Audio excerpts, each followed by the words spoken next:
boa noite. Estamos aqui em mais um Vida Abundante Entrevista. Obrigado a você que esteve conosco durante todo esse tempo. Hoje estamos com o nosso Vida Abundante aqui especial. Esse é o último Vida Abundante desta temporada. Estamos recebendo hoje aqui nossa irmã Patrícia Rocha. Como você está, Patrícia?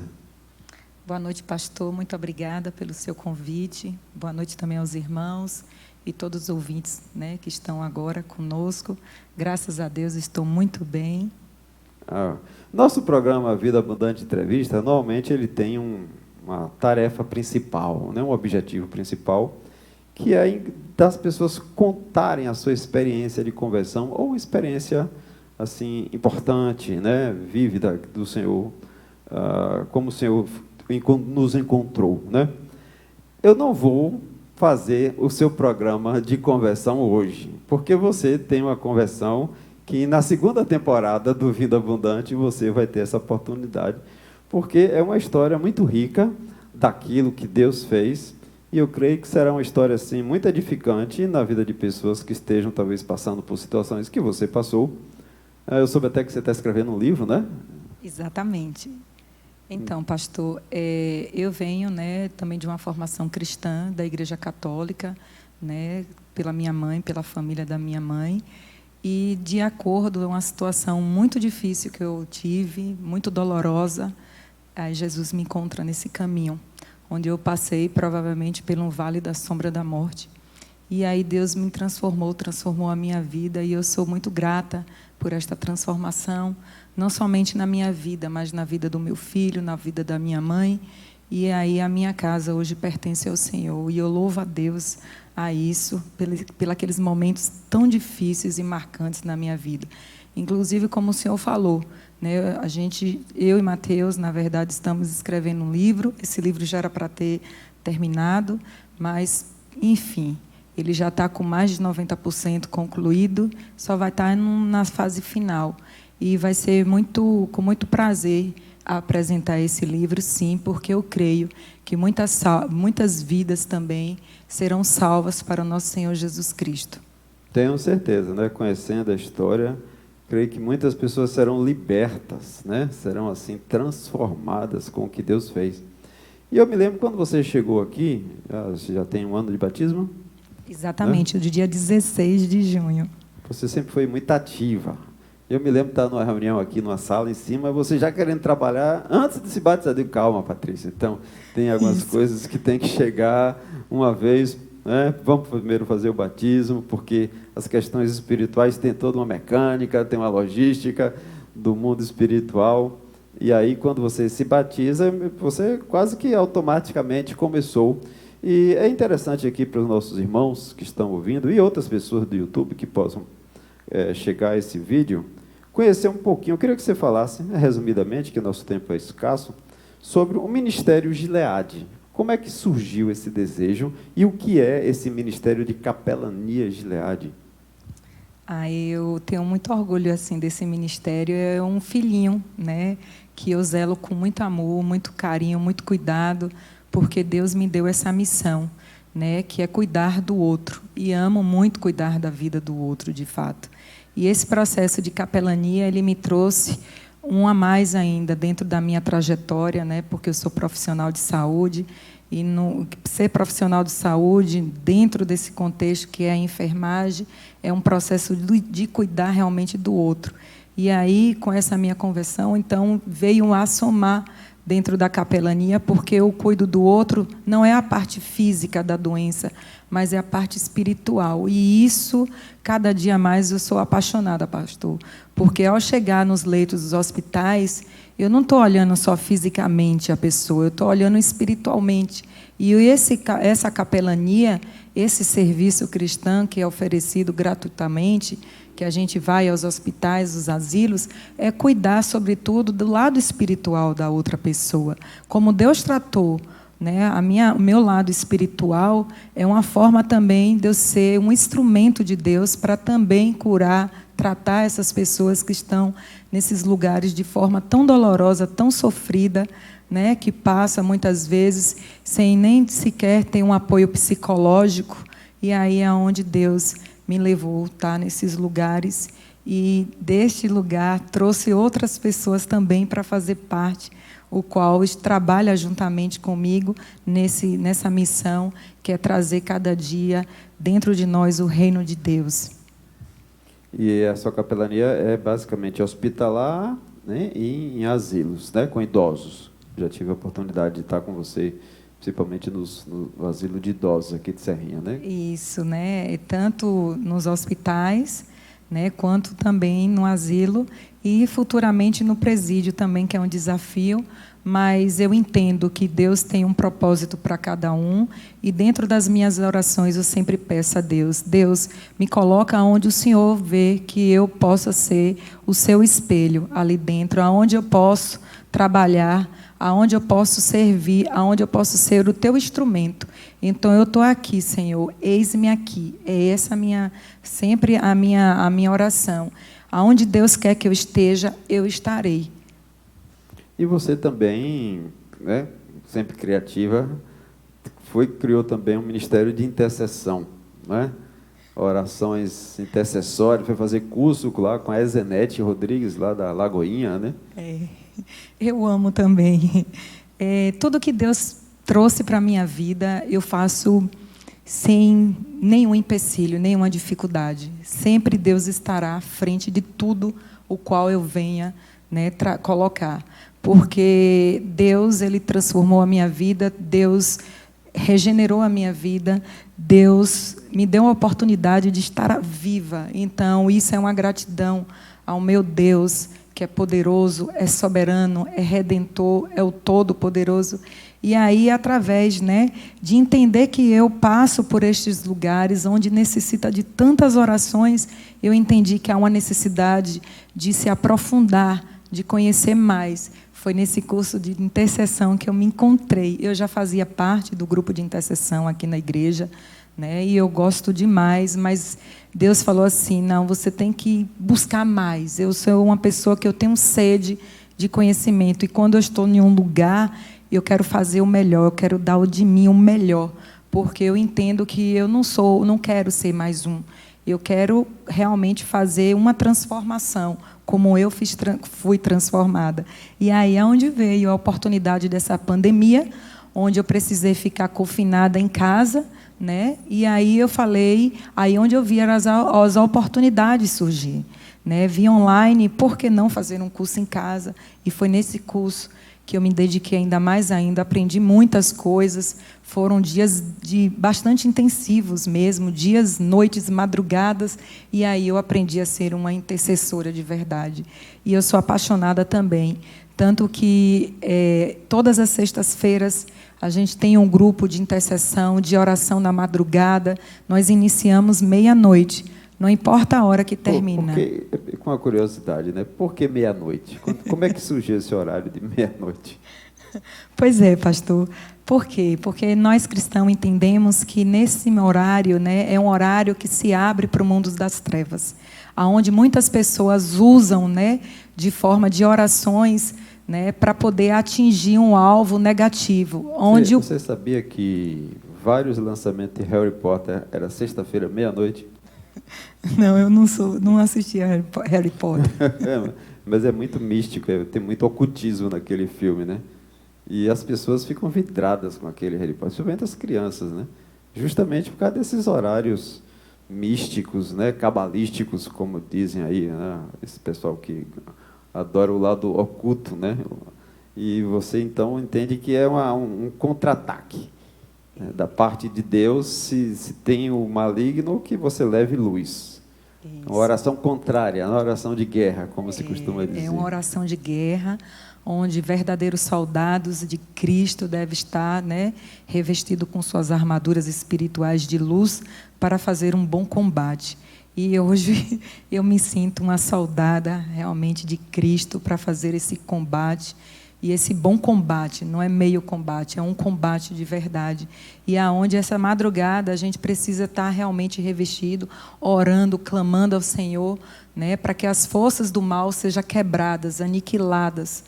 Porque a própria palavra diz, né, que nenhuma ferramenta forjada contra nós prevalecerá. Então, nós precisamos, né, estar nos revestidos, principalmente diante de tantas situações que nós vimos nesse mundo, porque o mundo já é do maligno, assim diz a palavra do nosso Senhor, e é assim nós lutamos contra essa malignidade, né, que está aí, que adentra os lares, as famílias, o meio político, né, na verdade, em vários setores. E eu, graças a Deus, eu me sinto uma verdadeira soldada. Assim, rapidinho, qual a diferença de Patrícia hoje para Patrícia antes de Jesus? O que é que você acha que o Evangelho mais interferiu, mudou na sua vida, na sua estrutura? Pastor, Patrícia antes não andava com Jesus. É uma grande diferença quando a gente não anda com Jesus, a gente anda com nossas próprias pernas. A gente anda sozinho e tomando direção, tomando direcionamento, né, posicionamento pelas suas próprias pernas. Hoje, graças a Deus, eu não ando sozinha. Jesus anda à minha frente. É Jesus que me direciona. É Ele que é minha luz para todos os meus caminhos hoje. Então, faz uma grande diferença na minha vida. Você está completa. Ai, graças a Deus.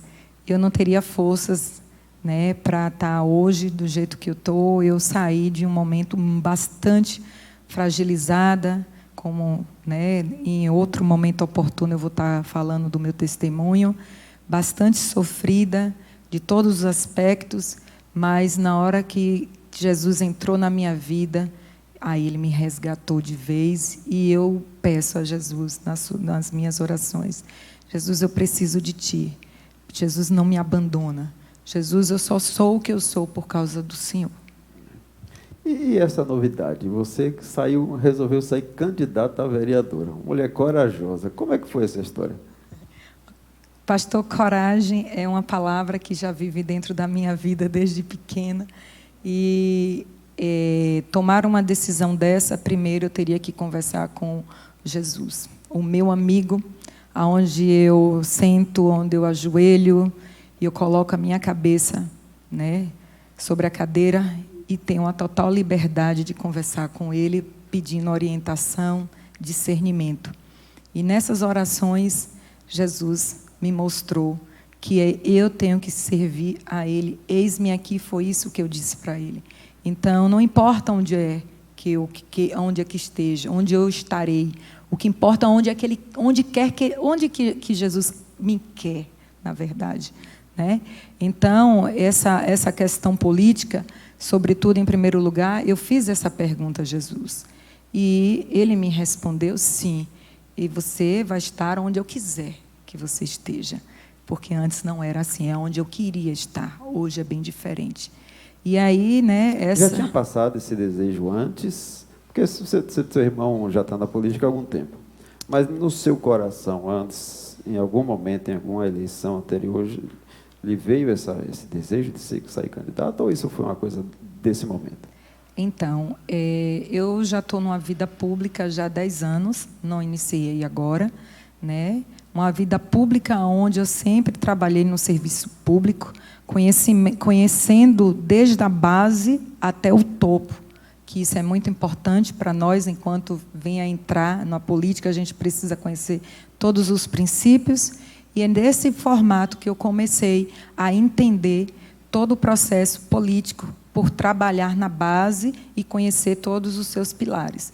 A partir disso, claro, né, não vou negar, eu também participei, né, da política pública do meu irmão, e eu vi, enquanto ele era engajado nas questões sociais, o quanto também transformou a vida dele enquanto cidadão, o quanto modelou também a sua vida, e eu vi um lado muito positivo dessa situação, questão política, é que pode nos melhorar enquanto pessoa. Só depende de cada um e da sua forma de agir no meio público. Foi diante dessa caminhada aonde eu tomei essa decisão, juntamente, primeiro pedindo orientação a Jesus, ao meu Senhor, e à minha família, que é a minha base, né? Porque eu sou uma pessoa muito família. Eu não sei também tomar uma decisão que eu não tenha também a decisão da minha família. E, através da minha família, o meu filho, a minha mãe e meus irmãos, onde nós também sentamos juntos e decidimos a levar a esse projeto, que é a questão política. Certo. E como é que você vê essa questão? Porque é bem controversa essa questão quando um cristão entra na política, né? Eu tenho alguma restrição de pastores da política, particularmente. Minha posição muito pessoal. Mas eu sempre apoio que nós precisamos ter líderes, né? Pessoas com autoridade, tementes ao Senhor, porque senão a gente deixa que os outros tomem as decisões. E depois a gente sai reclamando.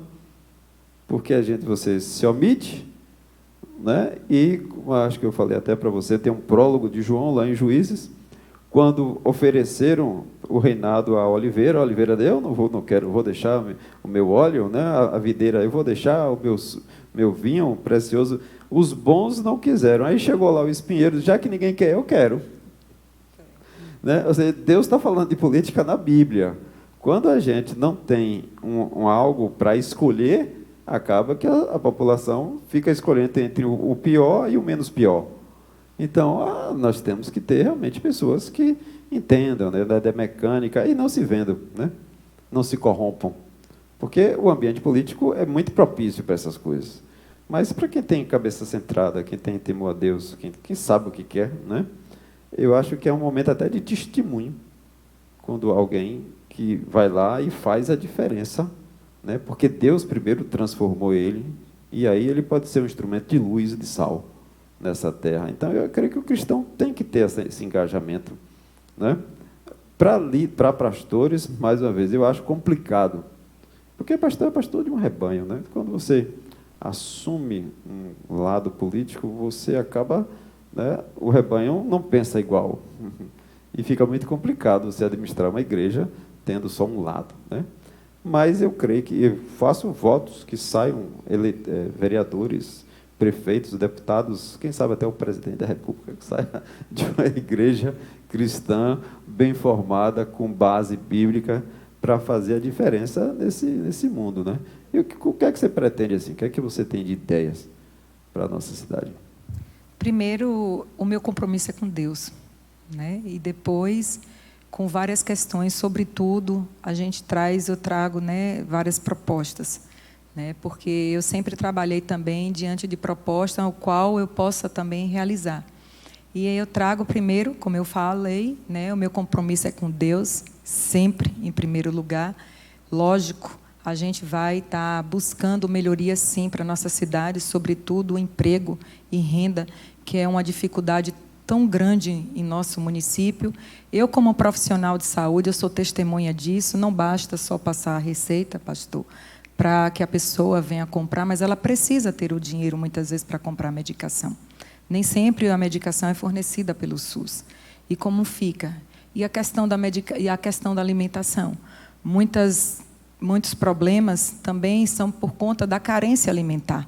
E aí tudo isso dentro do meu trabalho, dentro do serviço de saúde pública, eu via essas questões. Não basta ser só o profissional de saúde, a receita, mas é necessário, sim, ter o dinheiro. Emprego é dignidade, é onde você começa, através dele, a ser digno de pagar os seus compromissos, honrar os seus compromissos, trazer o alimento para a sua família e para a sua casa. E isso é muito doloroso quando você chega em alguns lugares que ainda há fome. E Serrinha é um lugar muito carente.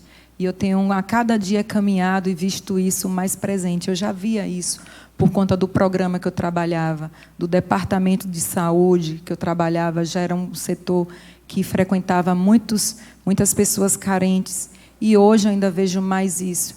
E isso eu trago também dentro do meu contexto político, né, para lutar, para trazer emprego e renda, né? Isso é muito importante.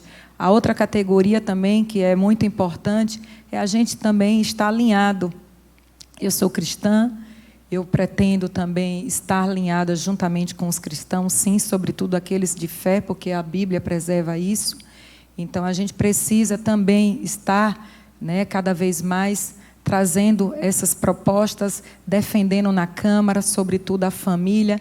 Eu quero pontuar aqui, né, que durante a pandemia eu fiquei um pouco, né, angustiada por conta das igrejas estarem todas fechadas, porque a igreja eu vejo que é um consumo também essencial para a população, não é somente farmácia, não é somente supermercado, mas a igreja, sim, ela deve estar dentro da lista de consumos essenciais. Por quê? Porque nós entendemos que aí existe um mundo espiritual e que esse mundo espiritual precisa ser tratado. E quando se fecha as igrejas, quem é que trata esse mundo? A gente entende que o político ele não tem conhecimento dessa causa. E aí é onde, nesse período, eu fiquei bastante angustiada, porque muitas igrejas foram fechadas e não houve ninguém para que levantasse essa situação e visse e pudesse, pelo menos, entender o contexto e ajustar. Não que a gente viesse passar por cima de nada, mas, sobretudo, a gente também olhar esse outro lado, que são essas ovelhas que o pastor tem, que todas as congregações têm, como é que fica essas pessoas durante aquele período que não puderam se conectar com a ajuda de um pastor, de um missionário, ou até mesmo de uma pessoa de intercessão. A gente sabe que muitas pessoas também ela tem aquela questão espiritual onde é possuída, e aí é onde entra, são essas pessoas. E aí não tem partido político que tire. Não tem. Então é essa questão que a gente precisa rever. Político não tira capeta de jeito nenhum. Não tem mandato que tire. Até encapeta até mais. Isso é verdade. Então são essas questões que a gente precisa levantar essa bandeira, defender essas causas, para que a gente também tenha oportunidade e voz lá dentro, né? Eu sei que o rumo político é diferente, né? É difícil, mas também não é impossível. Eu vim do mundo político, né? Meu histórico profissional, eu passei anos e anos secretário de Agricultura de Dr. Popó, finado Popó, né? Trabalhei com o deputado Rubem Carneiro. Hoje eu tenho um alívio muito grande em não fazer parte desse mundo político, porque eu conheço exatamente os dois lados, né? E vejo que faz falta realmente pessoas que pudessem estar contrariando aquilo que estava estabelecido ali. Eu me lembro parece que você olha assim para um local e às vezes não tem uma pessoa temente a Deus. Então ali é instrumentos do diabo mesmo, né? E aí, quando a gente vê pobreza, miséria, não é plano de Deus que você tenha pessoas na miséria, que você tenha hospitais terríveis, escolas, né, que não ensinam, estradas que não funcionam, porque Deus não criou isso. Se você olhar, o Éden provavelmente era algo fantástico, perfeito, sem pecado, né? O pecado veio destruindo tudo. E chegou até nos governos, né? Tanto é que Lúcifer vai oferecer a glória deste mundo para Jesus, então ele está dominando isso também. A gente não vai mudar isso, a gente não pode mudar, mas a Bíblia diz que nós somos como luzeiros no céu. Quando você olha para o céu de noite, está tudo preto, mas tem uma luzinha ali brilhando. Ela não muda a escuridão da noite, mas ela dá beleza àquela noite escura. Então eu creio que pessoas assim de Deus, pessoas que têm o Espírito Santo, nesses locais escuros, talvez não mude, mas alguém enxerga que existe luz na escuridão. É como disse um pastor do meu seminário, é a graça da garça. Sabe o que é garça, não sabe? Aquele pássaro branco? É a graça da garça. É a arte de viver na lama sem sujar as penas. A garça come na lama, mas está sempre branquinha. Ela entra e sai, mas não se contamina, né? Eu creio que um cristão, em qualquer ambiente, seja ele na universidade, se nós tivéssemos professores cristãos tementes a Deus, a gente não tinha hoje uma formação tão maligna que às vezes a gente vê, né? Porque, claro, cada professor está colocando a sua ideologia, está colocando os seus valores, né? E isso é feito por volume também. E muitas vezes a igreja do passado, muitos anos atrás, Achava que o aluno, o membro, não deveria nem ir para a universidade, que lá iria se contaminar. Na realidade, não, ele tem que ser formado para ele ser luz lá na universidade. É a mesma coisa da política. O crente não deve entrar na política. Não, o crente pode entrar para transformar a política, né? Agora, os riscos de ser transformado também existem, a gente sabe disso. Tem vários exemplos, né? Mas, glória a Deus. Me conte só, sua mãe é uma figura, Dona Olinda, né? Um abraço para Dona Olinda. Né? 86 anos, uma conversão assim, que a maioria dos cristãos se converte de 15 a 24 anos. Né? Dona Olinda está no outro lado da curva de Gauss. Como foi a transformação de São? O que é que você notou nela, nesse momento de ela abraçar a fé evangélica, abraçar Jesus? Como é que foi essa transformação de sua mãe? A transformação de minha mãe, como eu falei, né? Jesus, ele não só me resgatou, mas resgatou o meu filho, minha mãe e a minha casa serve o Senhor. Glória a Deus. Essa conversa, essa forma se deu através, né, de Mateus, o meu filho, o neto dela, o qual várias vezes sentou com ela com todo amor, dedicação, mostrando a ela o verdadeiro evangelho de Jesus, mostrando que as idolatrias, né, que foram, né, mostradas dentro da religião, isso não fazia parte, né, do Deus que é vivo, que está presente. E aí foi com muita simplicidade que ela conseguiu entender e que ela hoje entende, né, mais que tudo, e também transmite esse conhecimento para outras pessoas que também têm a mesma idade dela. Então, assim, a minha mãe é um grande exemplo de mulher, é um grande exemplo de mãe, eu tenho muito orgulho de tê-la em meu lado. Todos os dias, ao acordar, ao deitar, eu agradeço a Deus pela vida dela, porque ela nos dá muita força, muito perseverante, uma mulher muito de fé. E é essa Dona Olinda, né, que eu também deixo um abraço, um beijo, porque eu amo minha mãe. Graças a Deus, minha mãe tem 87 anos hoje. Ano que vem, no iniciozinho, ela já faz 88, mas é uma mulher cheia de vigor, uma mulher muito sábia, é uma mulher que é uma grande mulher dentro da nossa família. E tudo isso nós devemos a ela, que é ela que nos ensinou os caminhos também do Senhor. Hoje, nós devemos tudo a ela, porque a minha família é uma família unida, é uma família que tem defeito como todas as outras, mas é uma família que também busca sempre ter honestidade, ser verdadeiro, ser uma pessoa dentro da sociedade que some e não que venha trazer, né, mais problemas ou dificuldades. Isso tudo por conta da grande guerreira, que é a nossa mãe. Ok. Muito obrigado, Patrícia, aqui pela sua entrevista. Não sei se você quer colocar mais alguma coisa. Nosso último programa, né? Vida Abundante Entrevista. Esperem aí agora a segunda temporada, aí, com algumas outras novidades que Deus vai nos direcionar. Você está com a oportunidade de encerrar, se quiser falar mais alguma coisa.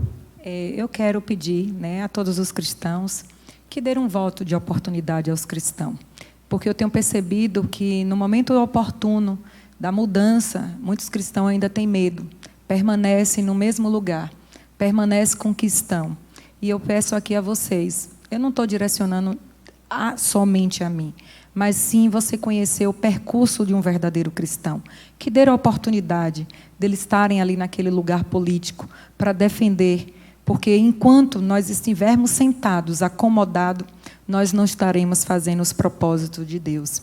Porque enquanto isso, muitas pessoas estarão sentadas lá para defender as suas causas, inclusive causas que não são familiares.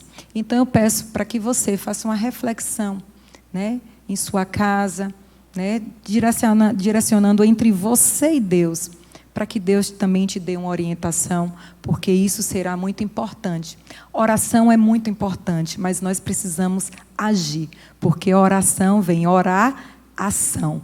Para que aconteça, eu preciso de ter uma atitude. Para que aconteça, eu preciso de uma ação. Se não tiver uma ação, não ter uma atitude, infelizmente, nós vamos continuar se queixando, reclamando pelas mesmas coisas. É isso que eu tenho a dizer, pastor. E eu quero te agradecer por essa oportunidade, dizer que em breve, com fé em Deus, tudo voltará ao normal e agradecer pela essa oportunidade. Amém. Amém. Bom, obrigado aqui pela sua entrevista. E agora fique com o nosso momento musical.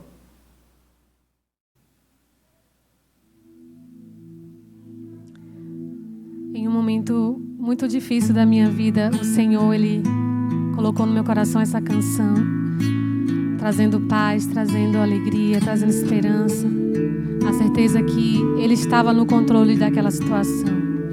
Não importa o que você esteja passando, que você possa tão somente confiar no Senhor, entregar a sua vida a Ele e saber que o Senhor tem o controle das nossas vidas. Amém. Senhor, ainda que eu não entenda os teus propósitos, eu te adorarei.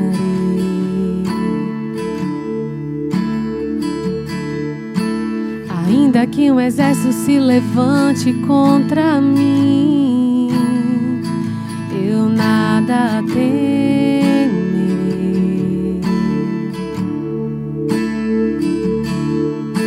Ainda que a figueira não floresça nos campos, eu me alegrarei.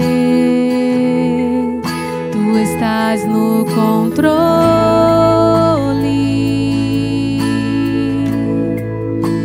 Estás no controle.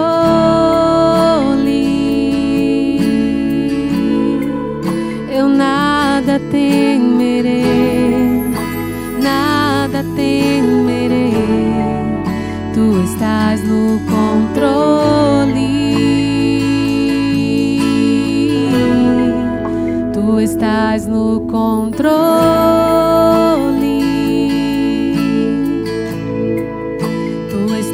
No controle,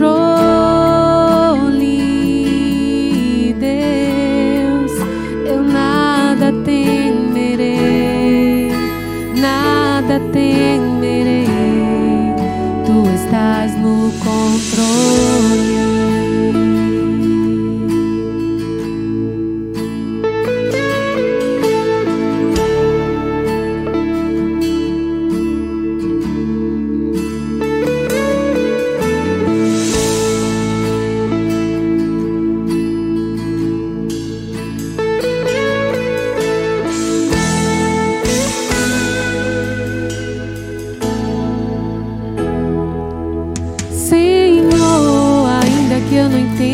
Teus propósitos, eu te adorarei.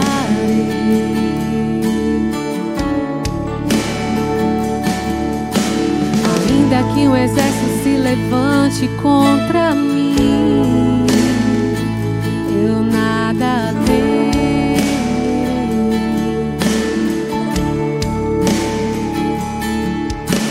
Ainda que a figueira não floresça nos campos, eu me alegrarei. Tu estás no controle.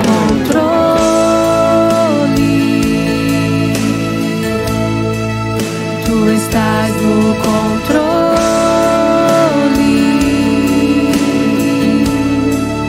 Eu nada temerei, nada temerei.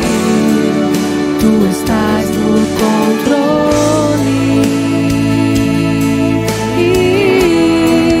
Tu estás no controle.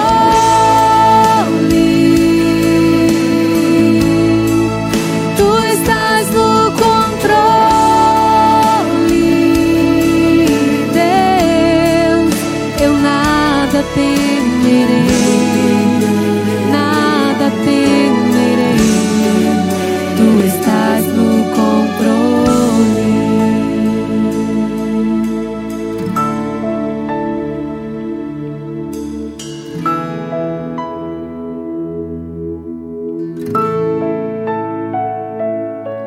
O choro pode durar uma noite inteira, mas a alegria virá ao amanhecer.